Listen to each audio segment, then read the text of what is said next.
I'd been in Nashville for an entire week, written songs all week long, had a 4-hour drive, and all I could think about was getting home. And I sat down with Jonathan and Mia, Jonathan Smith and Mia Fields. And at the time, me and my wife were very involved in prison ministry at our church, and Chainbreaker was thrown out as a title. She was like, well, you should write a song called Chainbreaker. The first thing out of my mouth was, if you've been walking the same old road for miles and miles. And they were like, Mike, go back, what'd you say? Literally like 15, 20 minutes later, we had written that song. Christian artist Zach Williams' CD Chainbreaker won a Grammy in 2018 for Best Contemporary Christian Music Album. But there was a time in Zach's life when he had chains of his own. Zach was raised in Jonesboro, Arkansas to Christian parents and was raised in church. It was storybook childhood. I mean, I had a great family, you know, from as early as I can remember. We were in church on Sundays and Wednesdays, and I knew all the stories in my head. I knew the scriptures and the teachings and things. Not sure that I really understood as far as like the heart part of it. In high school, however, he began drinking and doing drugs. It just kind of sucked me in, you know, that lifestyle. There wasn't anything that happened in my past or in my childhood that would, you know, have pushed me to using drugs or alcohol. It was more of a, you know, just kind of the wrong crowd. I knew it was wrong, but, you know, it was also, for me at that time, it was fun. I didn't think it was a big deal, but obviously as I got older, it began to be a much bigger deal in my life. Zach was also a prep basketball star who hoped to go on to play college ball. But when an injury sidelined his career, he began to play guitar and his life goals changed. I was like, I want to be a rock star now, so I can do all this and it's justified, and I can just, you know, continue to do this with my life. So for the next 10 years of my life, I literally carried a guitar with me everywhere I went. He eventually formed his own band, ironically entitled Zach Williams and the Reformation. You know, we had some success. We toured Europe a couple times and did a tour with the USO and played some music for the troops over in Japan one summer. And, you know, for me, I felt like I'd made it. Zach met and began dating Crystal. The two later married, but Zach refused to change. For the first several years of our life, you know, I was pretty bad, drinking a lot, still using drugs quite a bit. And I just remember telling my wife, you knew this when you met me, you know, I'm not gonna change. That was always kind of my thing whenever she would come to me and say, like, you know, you need to grow up, you know, we need to make some changes in our life. I knew she was telling the truth about everything, you know. I did need to make some changes.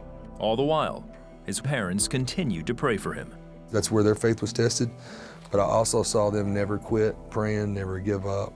Even when I didn't want to hear them pray for me, they would come to my house and sit on my couch and pray for me and my wife and my family. Eventually, Zach tired of the rock life and the toll it was taking on his marriage and family. Living the lifestyle I was living, obviously I couldn't be a good dad. With all the success I'd had from the band that we were in and the places we'd played, I was just, you know, I was a miserable, just shell of a person. Going out and playing these shows wasn't making it any better, you know. I was standing on stage every night, just kind of for the high that I got of being out there in front of the crowd.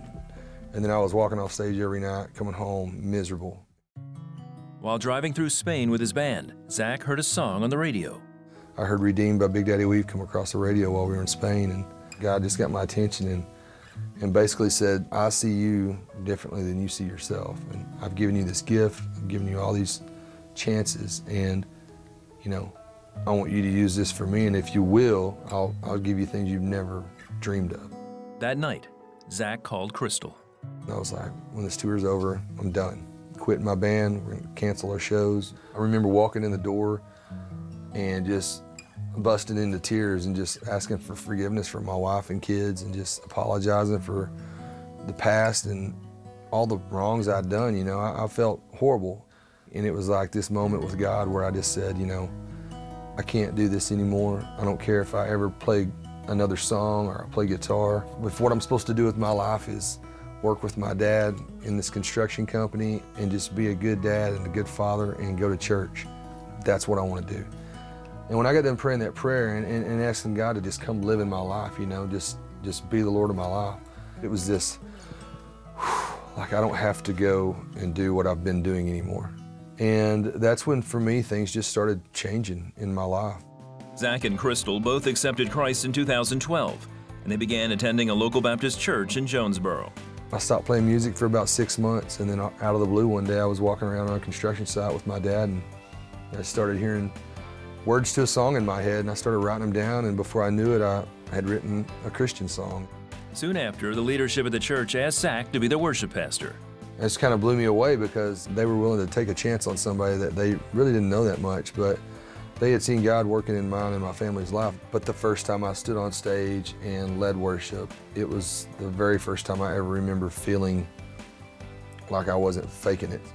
Just remember I had my eyes closed and I was just singing to the Lord. Other doors began opening for Zach, including the chance to write with several noted Nashville songwriters. He began making the 4-hour trek regularly from Jonesboro. One evening, he got a call from a record label executive. He said, "Hey, are you sitting down?" I was like, "Yeah," and he was like, "Well, played your song for the record label today in a meeting, and they want to offer you a record deal." And I was just like, what? The prayer that I'd prayed 6 months before that, you know, God heard my prayer. Zach, Crystal, and their children recently moved to a home near Nashville. He is currently touring with his band and is excited to see the plans God has for him and his music.